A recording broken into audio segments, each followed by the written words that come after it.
যে আজ বাঙালির হৃদয় কিন্তু উৎসবে মেতে উঠতে চলেছে। আলোর বন্যায় স্নাত হচ্ছে ক্লান্ত ধরিত্রী। তবু যখন আমরা ঠিক উল্টো দিকে তাকাই যে কি হবে সেই সমস্ত মানুষের যারা অর্থহীন, নিষ্ফল, বেলা দিন মাসের সমষ্টি নিয়ে আরও একটা বছর কাটিয়ে দিল। 365 দিন ঘুরে কিন্তু আবার শারদোৎসব চলে এলো, কিন্তু তারা কি পেল? তারা সেই হীনমন্যতাতেই ভুগছে তাদের ব্যক্তিগত সমস্যা ক্লিষ্ট হয়ে। তা থেকে কি বেরিয়ে আসার উপায় নেই? নিশ্চয়ই আছে। আর সেই জায়গাটাই কিন্তু বছরের পর বছর যে শাস্ত্র আমাদের জানিয়ে আসছে তাই হলো জ্যোতিষশাস্ত্র।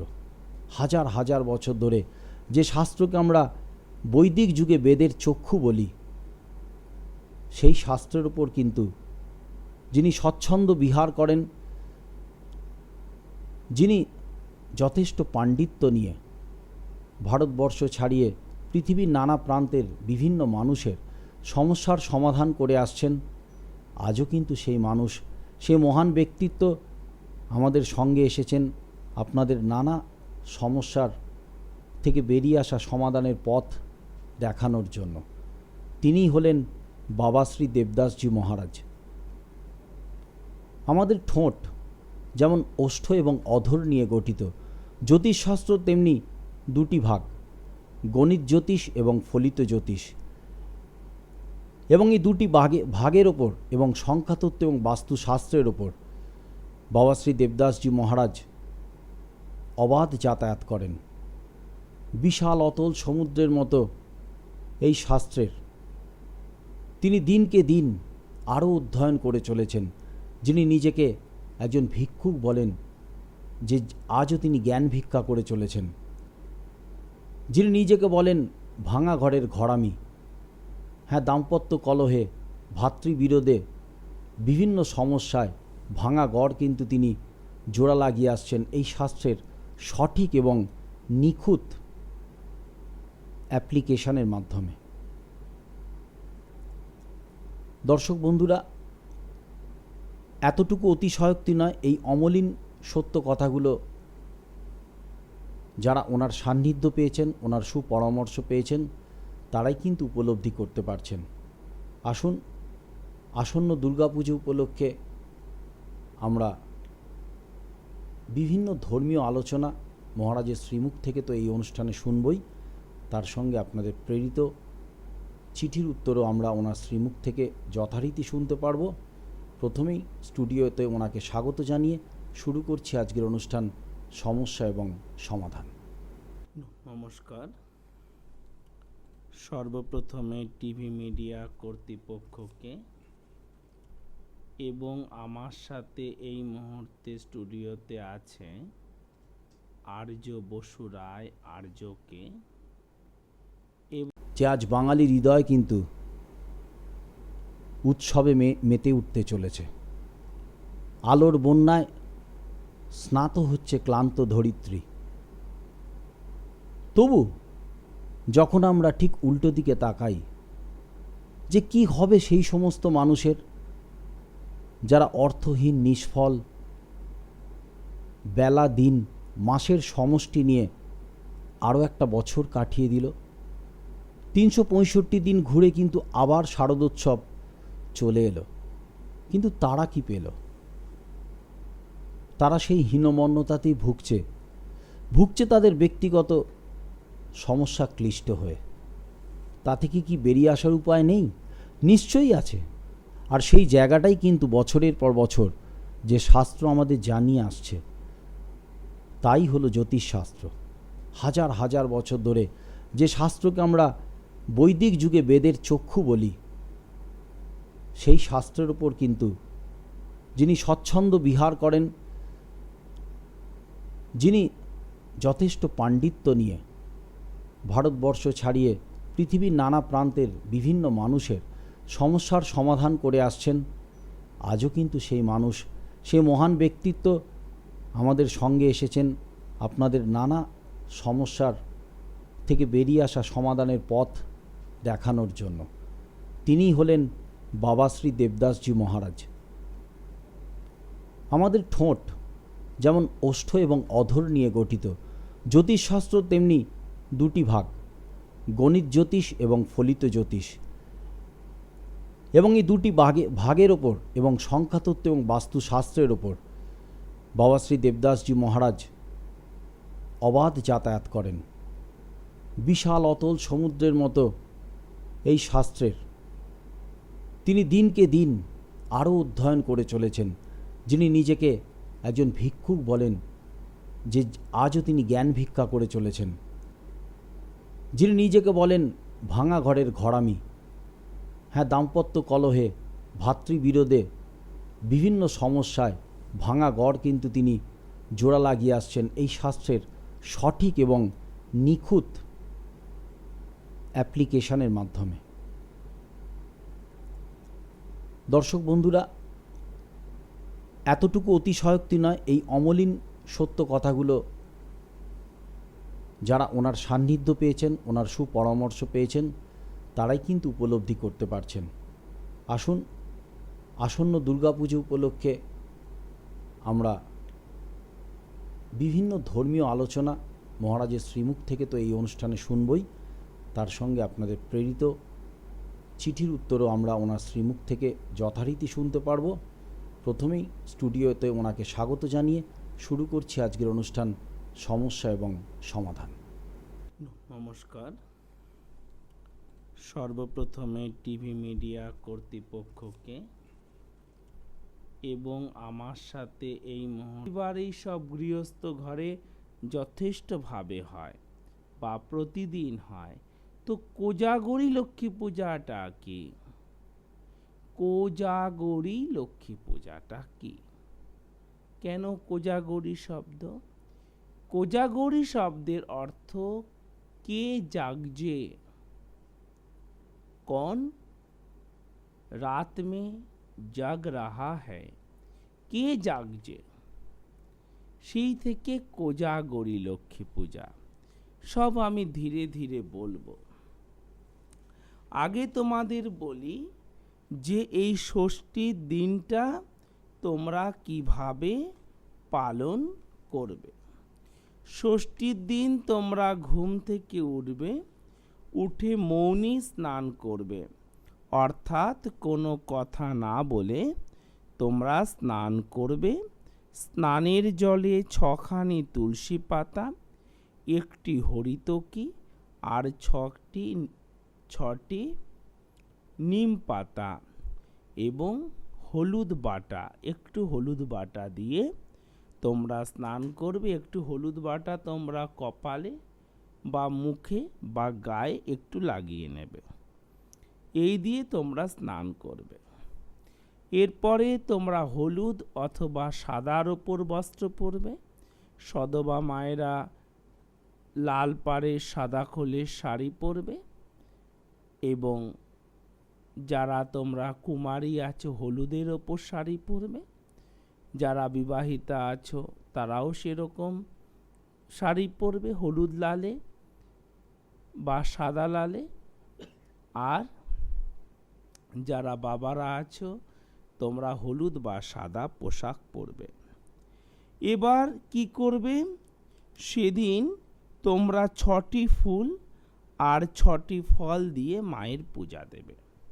6খানি ফুল থাকবে, 6 প্রকারের ফুল আর 6 প্রকারের ফল দিয়ে মায়ের পূজা দেবে। কিন্তু মনে রাখবে হলুদ ফুল যেন থাকেই থাকে, হলুদ ফুল যেন অবশ্যভাবে থাকে, হলুদ ফল যেন অবশ্যভাবে থাকে। হলুদ ফল বলতে পাকা কলা, যেমন কলা অথবা মৌসুম্বি হলুদও হয় সবুজও হয়, হলুদ রঙের যেন ফল অবশ্যভাবে থাকে। সেদিন তোমরা অবশ্যভাবে নারকেলের জল খাবে। কি খাবে? নারিকেলের জল খেতেই হবে। নারিকেলের জল ষষ্ঠীর দিন অবশ্যভাবে খেতে হবে। কেমন? আর কি করবে? তোমরা দই খাবে, তোমরা দই খাবে।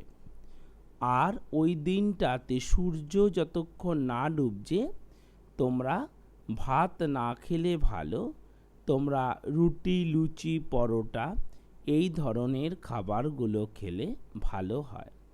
এই ধরনের খাবারগুলো খেলে ভালো হয়। রুটি, লুচি, পরোটা এই ধরনের খাবারগুলো খেলে ভালো হয়। রাত্রিবেলা তোমরা অবশ্যভাবেই ভাত খেতে পারবে। তোমার ব্যবসা ভালো চলতো, তোমার চাকরি ভালো ছিল, কিন্তু বর্তমানে সমস্যা এসেছে, বা মেয়ের বিয়ে হচ্ছে না, বা তোমার চাকরি প্রমোশন হচ্ছে না, তুমি ঋণে জর্জরিত হয়ে যাচ্ছ, তুমি মামলা মকদ্দমায় জর্জরিত হচ্ছ। তো এর জন্য দেবী স্বয়ং এসেছেন এই সময়।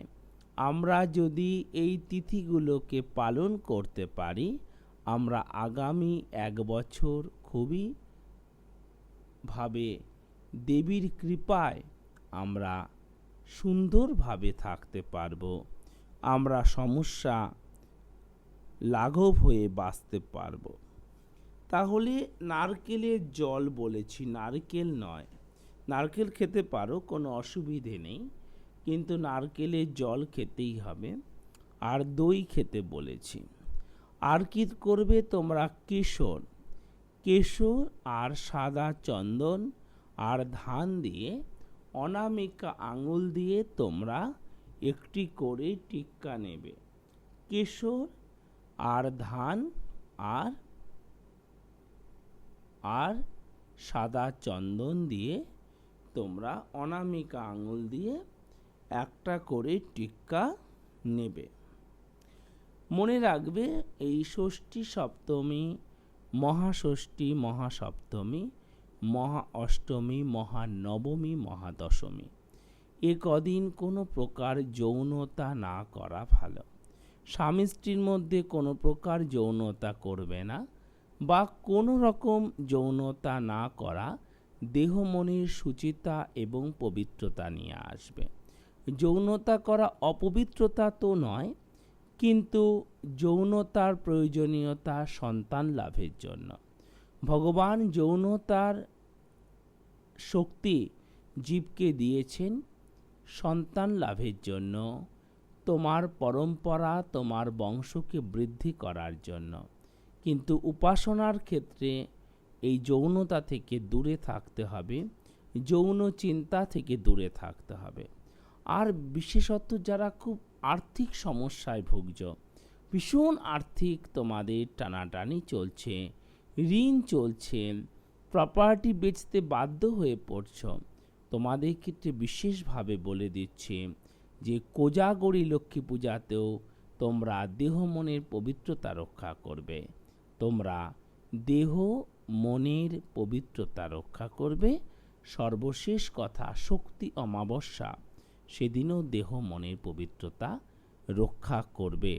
ক্রোধিত হবে না, রাগ করবে না, ক্রোধিত হবে না, রাগ করবে না, যৌনতা করবে না, যৌনতা করবে না, এবং তোমরা ভক্তি মনে দেবীর চিন্তনে নিজের প্রার্থনা, নিজের সমস্যা থেকে মুক্ত হবার প্রার্থনা তোমরা সর্বদা দেবীর চরণে অর্পণ করবে।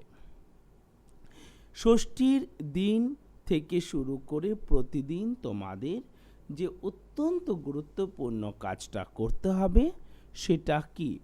সেটা হচ্ছে দেবী দশভুজা দুর্গার ধ্যান। দুর্গার ধ্যান দরকারই দরকার। যারা তোমরা নিরামিষ খেতে পারছো না, যাদের তোমাদের রোল খেতে হবে, বা চাউমিন খেতে হবে, চিকেন চাউমিন খেতে হবে, মটন টিক্কা খেতে হবে, যত কিছু খেতে হবে, ফিশ কাকলেট খেতে হবে, ফিশ ফিঙ্গার খেতে হবে, মটন বিরিয়ানি খেতে হবে, খাও, কোনো অসুবিধে নেই। না, কখনো করব না, শাস্ত্রও না করে না, কিন্তু এই দশভুজা দুর্গার ধ্যানটা করে নিও। ধ্যানটা করো, করে এবার সন্ধেবেলা যত খুশি এইসব খাওয়া দাওয়া করো, কোনো অসুবিধে নেই, তাতে তোমার লাভ হবে। তুমি ভাবছো যে তুমি জয়েন্টে অ্যাপেয়ার হবে, বা তুমি এমসিএ করবে, বিবিএ করবে, এমবিএ করবে, বাধা চলে আসছে, বাধা চলে আসছে। এগুলো এটাকে অভ্যাস করো, দেখো তোমার মঙ্গলই মঙ্গল হবে, দেখো তোমার মঙ্গলই মঙ্গল হবে। ভাবছো কি করে মঙ্গল হবে, কেমন করে মঙ্গল হবে? 2 লাইন পড়লে কি কারোর মঙ্গল হয়? তা 2 লাইন পড়ে, 2টো বই পড়ে যদি তুমি উচ্চ শিক্ষা লাভ করতে পারো, 2টো কোর্স করে যদি তুমি এমবিএ করে ফেলতে পারো বাবা, দুটো মন্ত্র, 2টো শ্লোক তোমাকে জীবনে অনেক দূর এগিয়ে নিয়ে যাবে। হ্যাঁ, তুমি তো করে দেখোনি, তুমি তো করে দেখোনি, করে দেখোনি বলে মনে হচ্ছে কি করে হবে। করে দেখো, করে দেখো, হবে। দেবী কৃপায় অবশ্য হবে। আস্থা হ্যায় তো রাস্তা হ্যায়। আস্থা যদি তোমার আছে তো রাস্তা পাবেই পাবে। কেমন? সকলের জন্য বলি, দেবী দশভুজা দুর্গার ধ্যান, যা তোমরা এখন টিভির পর্দাতেও দেখতে পাবে। আমি ধীরে ধীরে বলবো, কিন্তু এটা করতে গেলে কি করতে হবে? এটা করতে গেলে শুদ্ধ বস্ত্র পরে নিতে হবে, মানে ধোয়া কাচা একটা বস্ত্র পরতে হবে। আর কি করতে হবে? আর যে সমস্ত মায়েরা ঋতুমতী আছো, তোমরা কিন্তু এটা করতে পারবে না। শরীর সম্পূর্ণ পরিষ্কার থাকতে হবে, অল্প অপরিষ্কার থাকলেও কিন্তু এটা করা যাবে না। শরীর সম্পূর্ণ পরিষ্কার থাকতে হবে। যারা স্বামী স্ত্রী মিলে করবে তো খুব ভালো, স্বামী স্ত্রী সহধর্মিণী, না সহধর্মিণী, অর্ধাঙ্গিনী। তো সহধর্মিণী দুজনেই যদি এক কাজ করো তো কি হয়?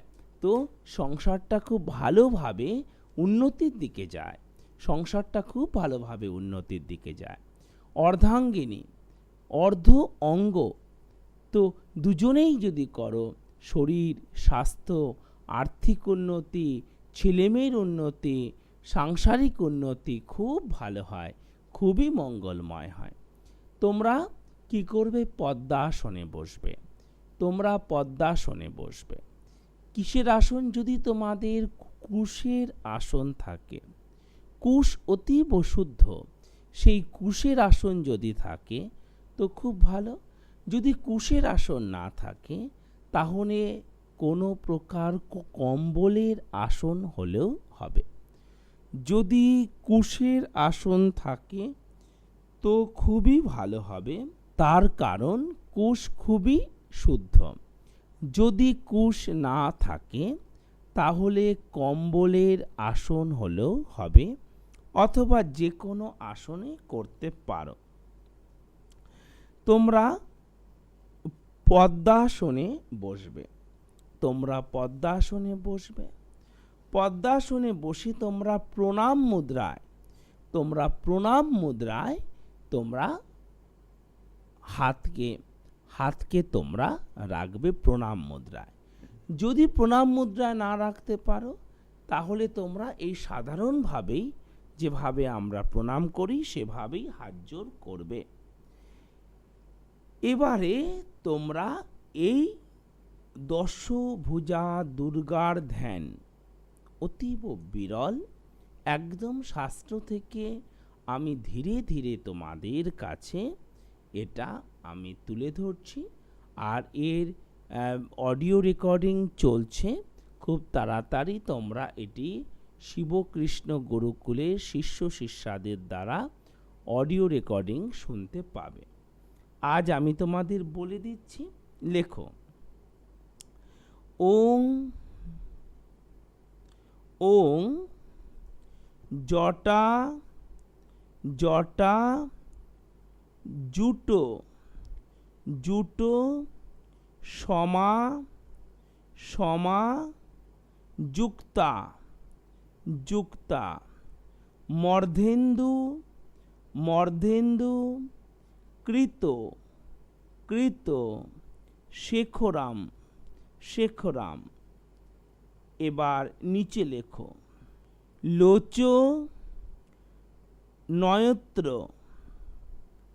সংযুক্তাং লোচ নয়ত্র সংযুক্তাং পুণ্যেন্দুং পুণ্যেন্দুং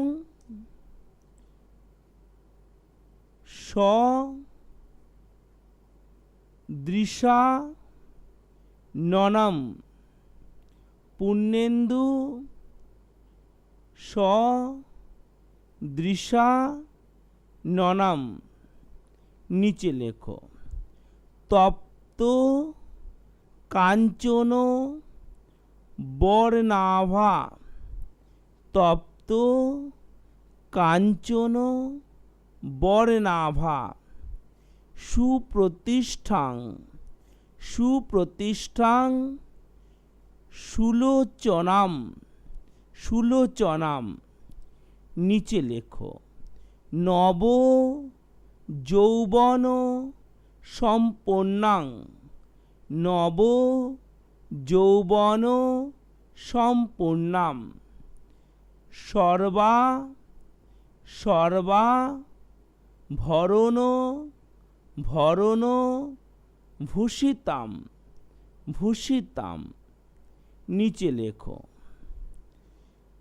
সুচারু সুচারু দশনাং দশনাং তদ্দৎ তদ্দৎ পিনন্নত পিনন্নত পয়োধরাম পয়োধরাম।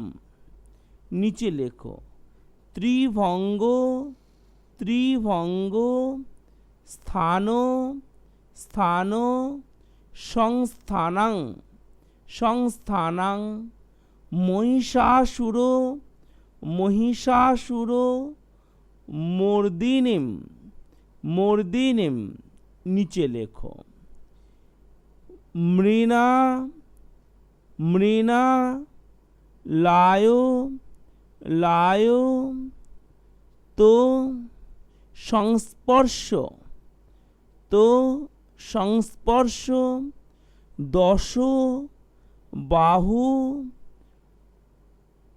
সমবেতাম দশ বাহু সমবেতাম। নিচে লেখো ত্রিশূলং ত্রিশূলং দক্ষিণে দক্ষিণে ধেয়ং ধেয়ং খড়গং খড়গং চক্রং চক্রং ক্রমাদ ক্রমা দধ দধ। নিচে লেখো তীক্ষ্ণ তীক্ষ্ণ বাণং বাণং তথাং তথাং শক্তিং শক্তিং ক্রমত ক্রমত সন্নি সন্নি বেশয়েত বেশয়েত। নিচে লেখো খেটকং খেটকং পূর্ণ পূর্ণ চাপঞ্চ চাপঞ্চ পাশো পাশো মঙ্কু মঙ্কু সমেব সমেব চ চ। নিচে লেখো ঘণ্টাং ঘণ্টাং বা পরশুং পরশুং বাপি বাপি বামত বামত সন্নি সন্নি বেশয়েত বেশয়েত অধস্তা অধস্তা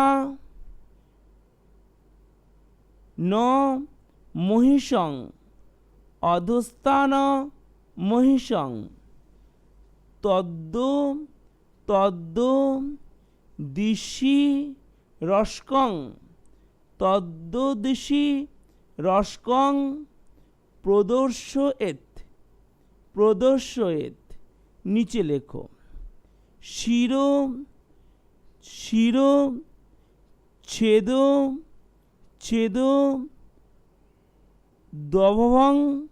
দভং বিক্কে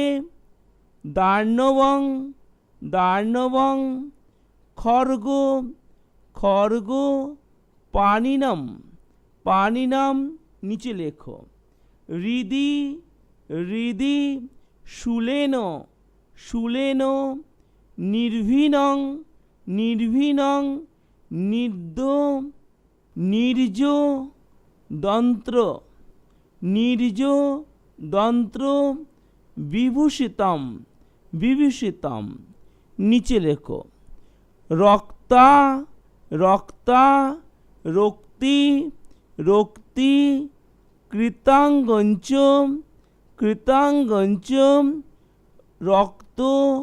রক্ত বিস্ফুরিতে ক্ষণম নিচে লেখো।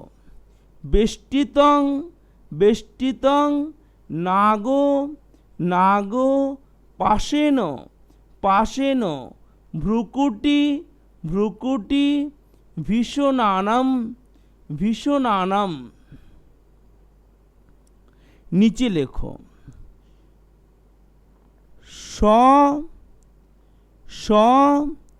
পাশো বাম হস্তেন ধৃত কেশঞ্চ দুর্গয়া নিচে লেখো। বমদ্রু ধীর বক্তঞ্চ দেব্বা সিংহিং প্রদর্শয়েত নিচে লেখো। দেব্যাস্ত দক্ষিণং পাদং সমং সিংহ পরিস্থিতম নিচে লেখো। কিঞ্চি দুর্ধং তথা বাম মষ্টঙ্গুঠং মহিষ পরি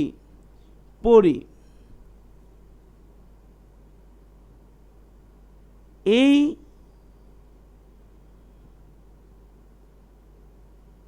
অবধি তোমরা লিখলে।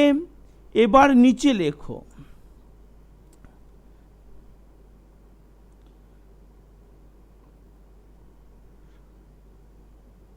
সস্তুয় মানঞ্চ তদ্রূপ মমরৈ সন্নি বেশয়েত নিচে লেখো। উগ্রচণ্ডা প্রচণ্ডা চণ্ডগ্রা চণ্ড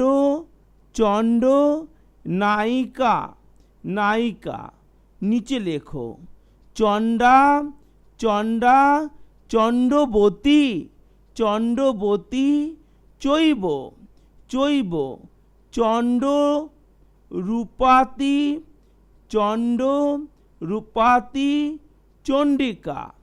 চণ্ডিকা নিচে লেখো।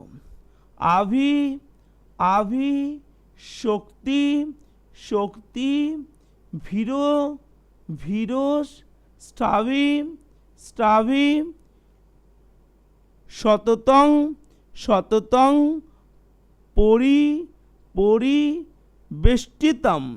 বেষ্টিতম নিচে লেখো। চিন্ত এজ্য গতাং গতাং ধাত্রিং ধাত্রিং ধর্ম ধর্ম কামার্থ কামার্থ মোক্ষদাম মোক্ষদাম। এই দুর্গার ধ্যান তোমরা 11 বার করবে। দুর্গার ধ্যান, দুর্গা মূর্তিকে স্মরণ করে দেবী দুর্গা তোমাদের সমস্ত প্রকার দুর্গতি থেকে নাশ করবেন। এই চিন্তন, এই প্রার্থনা তোমরা করে 11 বার করবে। মহা ষষ্ঠী, মহা সপ্তমী, মহা অষ্টমী, মহানবমী, এই 4 দিনই তোমরা করবে। এবং পরিশেষে এই মন্ত্রটা তোমরা 3 বার জপ করবে। ওং দুর্গে দুর্গে রক্ষণী রক্ষণী স্বাহা স্বাহা হিং হিং দুর্গায়ৈ দুর্গায়ৈ নমঃ নমঃ। এই মন্ত্রটা দেখতে পাচ্ছ তোমরা, টিভিতেও যাচ্ছে। আর একবার বলি, ওং দুর্গে দুর্গে দুর্গে দুর্গে, দুবার হবে দুর্গে দুর্গে, রক্ষণী রক্ষণী স্বাহা স্বাহা হিং হিং দুর্গায়ৈ দুর্গায়ৈ নমঃ নমঃ। এই মন্ত্রটা তোমরা জপ করবে, অবশ্যই করবে। কেমন? এরপরে আমি তোমাদের ধীরে ধীরে সপ্তমী কিভাবে পালন করবে বলে দেব, অষ্টমী কিভাবে পালন করবে বলে দেব। আর্য দেখো চিঠি কি আছে।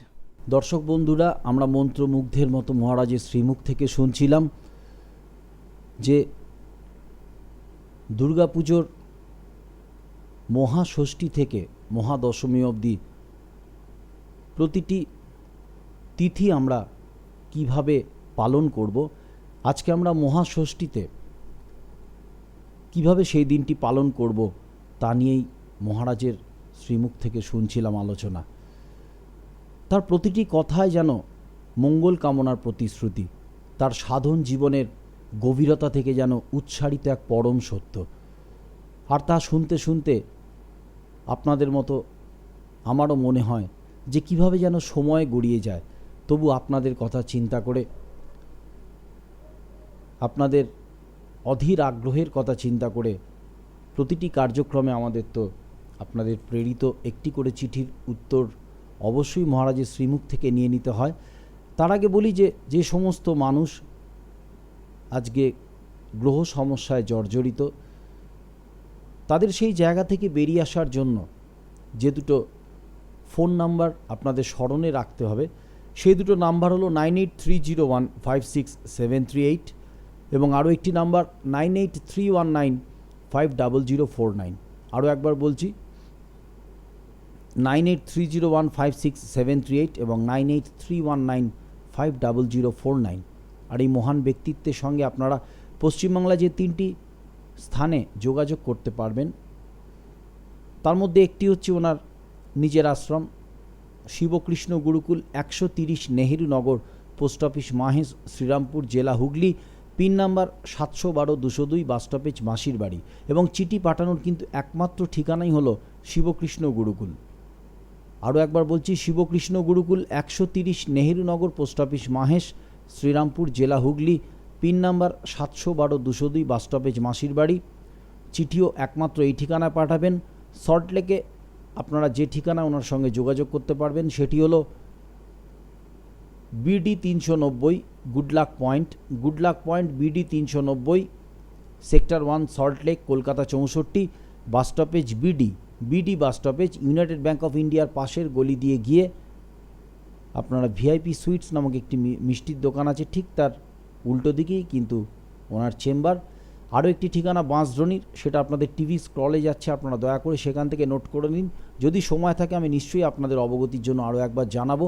তার আগে দেখে নিই যে আজকে মহারাজের শ্রীমুখ থেকে যে চিঠির উত্তরটি আমরা নেব সেটি পাঠিয়েছেন রীতা হালদার। সাউথ গড়িয়া থেকে রীতা হালদার। উনি লিখছেন, শ্রদ্ধেয় বাবা শ্রী দেবদাস, আমি রীতা হালদার। আমার পুত্র শ্রীমান ঋতুরাজ হালদার, বয়স 12, ক্লাস 7-এ পড়ে। 3 বছর হলো সে পড়াশোনায় ভীষণ অমনোযোগী এবং সে বাবা মায়ের কথার অবাধ্য। আমাদের শত বুঝিয়েও কোনো কাজ হচ্ছে না, দিনের পর দিন অবনতিই হচ্ছে। কি করলে ভালো হয়? আপনি যদি তার পথ দেখিয়ে দেন এবং প্রতিকারের ব্যবস্থা করেন তাহলে চিরকৃতজ্ঞ থাকি। পরের পাতায় বিস্তারিত দিলাম। নমস্কারান্তে, রীতা হালদার। ছেলের নাম ঋতুরাজ হালদার, জন্ম তারিখ 6/4/1998, জন্ম সময় সন্ধে 6:31, জন্মবার সোমবার, কলকাতায় রামকৃষ্ণ সেবা প্রতিষ্ঠান অর্থাৎ শিশুমঙ্গল হাসপাতালে সে জন্মেছে। আপনার কথা শোনার জন্য আমরা অপেক্ষা করব। আপনি ছেলের নামটা উল্লেখ করলে আমরা বুঝতে পারব। রীতা হালদার, আপনি চিঠিটি পাঠিয়েছেন সাউথ গড়িয়া থেকে আপনার ছেলে ঋতুরাজের ব্যাপারে। তাহলে আর দুর্গাপূজার ব্যাপারে, মহাষষ্ঠীর ব্যাপারে আর দুটো কথা বলে দেই। মহাষষ্ঠীতে যখন তোমরা এই দশভুজার ধ্যান মন্ত্র করবে তখন অবশ্যই 6টি ঘিয়ের প্রদীপ জ্বালাবে। তখন অবশ্যই 6টি ঘিয়ের প্রদীপ জ্বালাবে। তোমার বাড়িতে বা গৃহে বা ফ্ল্যাটে তুমি 6খানি ঘিয়ের প্রদীপ জ্বালাবে, যা তোমার এই মন্ত্রের সার্থকতা করে তুলবে এবং সমস্ত পরিবেশকে পবিত্র রাখবে, এক পবিত্র স্নিগ্ধ বাতাবরণ তৈরি করবে। আর তোমরা বেলপাতা যে হয়, বেলপাতার যে 3টি যে অঙ্গ বা পত্র থাকে সেখানে 1 ফোঁটা করে মধু দিয়ে, বেলপাতার ওপরে 1 ফোঁটা করে মধু দিয়ে যে দিকটা মসৃণ সে দিকটাতে তোমরা জিভ দিয়ে সেটি চেটে খাবে। তোমরা সেই মধুটা জিভ দিয়ে চেটে খাবে। এই দশভুজা দুর্গার ধ্যান হয়ে যাবার পর কেমন? এবার তোমাদের বলেই যে মা, ঋতুরাজের জন্য তুমি এই চিঠি আমাকে পাঠিয়েছ, এই চিঠি আমি পেয়েছি, এই চিঠি আমি বাই পোস্ট পেয়েছি মা। এই চিঠির উত্তর আমি দেব, এই চিঠির উত্তর আমি অবশ্যই দেব। রীতা হালদার, তুমি এই চিঠি মা আমাকে লিখেছ। রীতা হালদার এই চিঠি লিখেছ এবং বাই পোস্ট এটি আমার কাছে এসে পৌঁছেছে। বাই পোস্ট এটি আমার কাছে এসে পৌঁছেছে।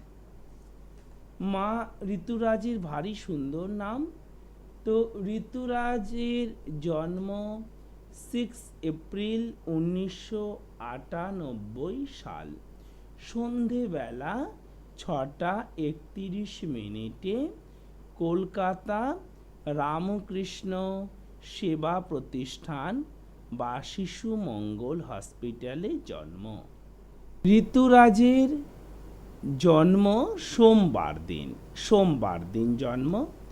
সবার আগে মা আমি রাশি লগ্ন বলে দেই। ঋতুরাজের হচ্ছে কর্কট রাশি, তুলা লগ্ন, অশ্লেষা নক্ষত্র 9/4, 9 নম্বর নক্ষত্র আর 4 নম্বর রাশি। শুক্ল একাদশী তিথিতে জন্ম, বিপ্রবর্ণ, দেবারিগণ। এই হচ্ছে ঋতুরাজের জন্মকুণ্ডলী আমি এখানে উপস্থাপন করছি। এখানে আছে মঙ্গল, বৃষতে কোনো গ্রহ নেই, মিথুনে কোনো গ্রহ নেই, কর্কটে আছে চন্দ্র, চন্দ্র। সিংহে আছে রাহু, সিংহে আছে রাহু। কন্যায় কোনো গ্রহ নেই, তুলায় আছে লগ্ন, তুলায় লগ্ন। বৃশ্চিকে গ্রহ নেই, ধনুতে গ্রহ নেই, মকরে গ্রহ নেই। শুক্র, বৃহস্পতি, কেতু, শুক্র আর বৃহস্পতি আর কেতু আছে কুম্ভে। আর রবি, বুধ আর শনি আছে মিনে। রবি, বুধ আর শনি আছে মিনে। তুমি মা যতগুলো প্রশ্ন করেছ, আমি প্রত্যেকটি প্রশ্নের মা উত্তর দেব আগামী দিন। আজ আর সময় নেই, আগামী দিন মা অবশ্য উত্তর দেব। রীতা দেবী, আপনার চিঠির আজকে পুরোপুরি উত্তর হয়তো আপনি পেলেন না। আগামী দিন নিশ্চয়ই আপনি আপনার ছেলে ঋতুরাজের ব্যাপারে মহারাজের শ্রীমুখ থেকে পূর্ণ বিশ্লেষণ শুনবেন। আরও একটি কথা দর্শক বন্ধুরা, যে বাবা শ্রী দেবদাসজি মহারাজ এমনই একজন ব্যক্তিত্ব যিনি নিঃশর্ত নিঃস্বার্থভাবে আন্তরিকভাবে কিন্তু আপনাদের পাশে আসেন। প্রত্যুষে প্রদোষে, শীত গ্রীষ্ম বর্ষা হেমন্ত সব ঋতুতে আপনারা ওনাকে নিশ্চয়ই পাশে পাবেন, যেভাবে পেয়েছেন লক্ষ লক্ষ মানুষ ভারতবর্ষ তথা পৃথিবীর নানা প্রান্তে যারা বিরাজ করছেন। আর এহেন ব্যক্তিত্ব আপনাদের আজকে বললেন মহাষষ্ঠী আপনারা কিভাবে পালন করবেন। এভাবেই আমাদের অনুষ্ঠানে চোখ রাখুন, আপনারা জেনে যান আগামী সপ্তমী, অষ্টমী, নবমী এবং মহাদশমী আপনারা কিভাবে পালন করবেন। মৌনী স্নান থেকে নারকেল জল, দই, সূর্যাস্তের পর ভাত খাওয়া, এ সব কিছু বাদ দিয়েও কিন্তু দুর্গার ধ্যানমন্ত্র উনি বলেছেন, যা কিন্তু এই 5টা দিন আপনারা 11 বার করে জপ করে সুচিতা লাভ করুন। আপনাদের মধ্যে চেতনা জাগ্রত হোক, এই আশাই উনি রাখেন। আশা করি আপনারা প্রত্যেকে ভালো থাকবেন। আগাম শারদ শুভেচ্ছা জানিয়ে আগামী দিন আবার ফিরে আসবো ঠিক এই সময়। ততক্ষণ ভালো থাকবেন, নিশ্চয়ই উৎসবের মেজাজে থাকবেন। নমস্কার। ওম নমঃ শিবায়।